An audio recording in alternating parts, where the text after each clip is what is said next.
आउनुहोस् आजको यो विश्लेषणमा सिधै प्रवेश गरौँ।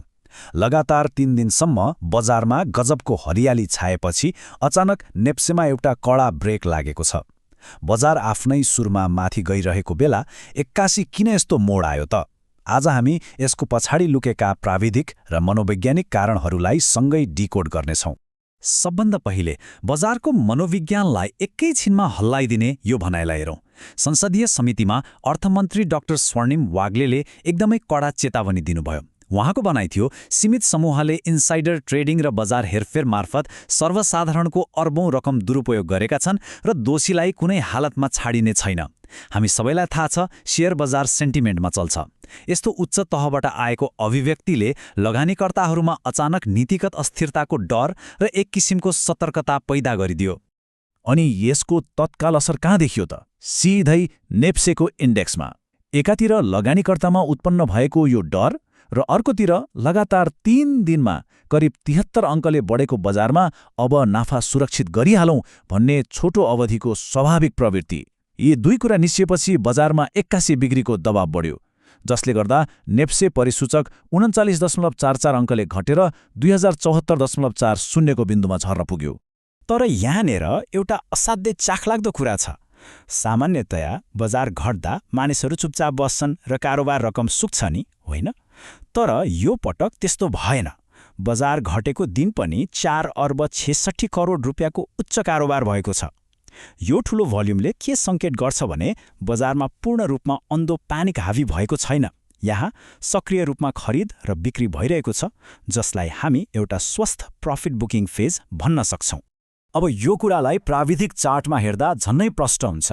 दिनभरको उतार चढावपछि चार्टमा एउटा लङ रेड क्यान्डल बनेको छ। बजारको भाषामा यसलाई बियरिश रिजेक्सन वा प्रफिट बुकिङ क्यान्डल पनि भनिन्छ। यसले देखाउँछ कि खरिदकर्ताहरूले 2078 देखि 2080 को रेजिस्टेन्स जोनलाई पार गर्ने निकै बलियो प्रयास गरेका थिए। तर त्यो बिन्दुमा पुगेपछि बिक्रीकर्ताहरू यति धेरै हावी भए कि बजारलाई माथि टिक्नै दिएनन्। माथिल्लो भागमा बनेको यो लामो वेक वा धागोले उच्च मूल्यमा भएको स्पष्ट रिजेक्सनलाई प्रमाणित गर्छ। त्यसो भए के अब बजार ओह्रालो नै लाग्न थालेको हो त? यहाँनिर ब्रेक अफ स्ट्रक्चर र चेन्ज अफ क्यारेक्टर जस्ता केही प्राविधिक सङ्केतहरू बुझ्नुपर्ने हुन्छ। यी शब्दहरू सुन्दा अलि जटिल लाग्न सक्छन्, तर यिनको सरल अर्थ हो बजार अझै पूर्ण रूपमा डाउनवार्ड दिशामा गइसकेको छैन। यसले आफ्नो नयाँ दिशा तय गर्न अझै सङ्घर्ष गरिरहेको छ। समग्र बजार अझै पनि हायर लो फर्मेसनमै छ। यसको मतलब बजारले अहिले लामो दौडअघि थोरै सास मात्र फेरिरहेको छ, पुरै नेगेटिभ भएर आत्तिहाल्नुपर्ने अवस्था छैन। यो अवस्थामा अब हाम्रो अगाडिको बाटो कस्तो हुन्छ त? आउनुहोस् सपोर्ट लेभलहरूको यो रोडम्याप हेरौँ। अहिलेको लागि सबैभन्दा महत्त्वपूर्ण प्राइमरी सपोर्ट भनेको 2067 को बिन्दु हो।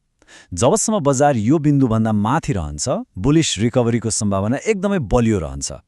तर यदि बिक्रीको दबाव थाम्न नसकेर यो बिन्दु पनि भत्कियो भने त्यस्तो अवस्थामा 2008 र 1968 का बिन्दुहरूले दोस्रो र तेस्रो सुरक्षा जालको काम गर्नेछन्। लगानीकर्ताको आगामी मनोविज्ञान अब यिनै बिन्दुहरूले निर्धारण गर्नेछन्। चार्टको प्राविधिक विश्लेषणबाट अलिकति बाहिर निस्केर समग्र अर्थतन्त्रतर्फ हेर्ने हो भने नेपाल राष्ट्र ब्याङ्कको तथ्याङ्कले एउटा गजबको ट्रेन्ड देखाएको छ। 5 लाख रुपियाँ मुनिका साना मार्जिन कर्जाहरूमा 47.22% को विशाल वृद्धि भएको छ। सुन्दा अचम्म लाग्न सक्छ, तर अहिलेको अधिक तरलता र घट्दो ब्याजदरले गर्दा थुप्रै नयाँ र साना रिटेल लगानीकर्ताहरू बजारमा प्रवेश गरिरहेका छन्। यसले बजारको आकारलाई झनै फराकिलो बनाइरहेको छ। तर पर्खनुहोस्, कथाको अर्को पाटो पनि छ। साना लगानीकर्ताहरू बढे पनि यो तथ्याङ्कले एउटा गम्भीर वास्तविकता देखाउँछ। कुल मार्जिन कर्जाको करिब 59% हिस्सा अझै पनि 1 करोड रुपियाँभन्दा बढी कर्जा लिने ठूला संस्थागत खेलाडीहरूकै कब्जामा छ। यसको सिधा अर्थ के हो भने बजारमा जतिसुकै साना लगानीकर्ता आए पनि पुँजीको साँचो र बजार कता जान्छ भनेर निर्धारण गर्ने अन्तिम शक्ति अझै पनि यिनै ठूला खेलाडीहरूकै हातमा छ। एकातिर ठूला खेलाडीहरूको दबदबा र अर्कोतिर नीतिगत अस्थिरताको डर। यस्तो रस्साकस्सी चलिरहँदा पनि पुँजी बजारको समग्र विस्तार भने रोकिएको छैन। उदाहरणका लागि यति एयरलाइन्सलाई नै हेरौँ। कम्पनीले आफ्नो आइपिओ निष्कासन गर्न एनआइएमबी एसेट क्यापिटललाई प्रबन्धक नियुक्त गरिसकेको छ। जलविद्युत र ब्याङ्किङ क्षेत्रले मात्र भरिएको नेप्सेमा उड्डयन क्षेत्रको यो प्रवेशले पक्कै पनि बजारमा एउटा नयाँ विविधता र उत्साह थप्नेछ। अब यो विश्लेषणको अन्त्यमा आइपुग्दा हामी सामु एउटा गम्भीर प्रश्न खडा भएको छ। आगामी निर्णायक दिनहरूमा के यी नयाँ साना लगानीकर्ताहरूको उत्साहले बजारलाई स्थिर राख्न मद्दत गर्ला वा ठूला खेलाडीहरूको दबदबा र नीतिगत डर हावी भएर त्यो महत्त्वपूर्ण 2067 को सपोर्ट लेभललाई तोडिदेला?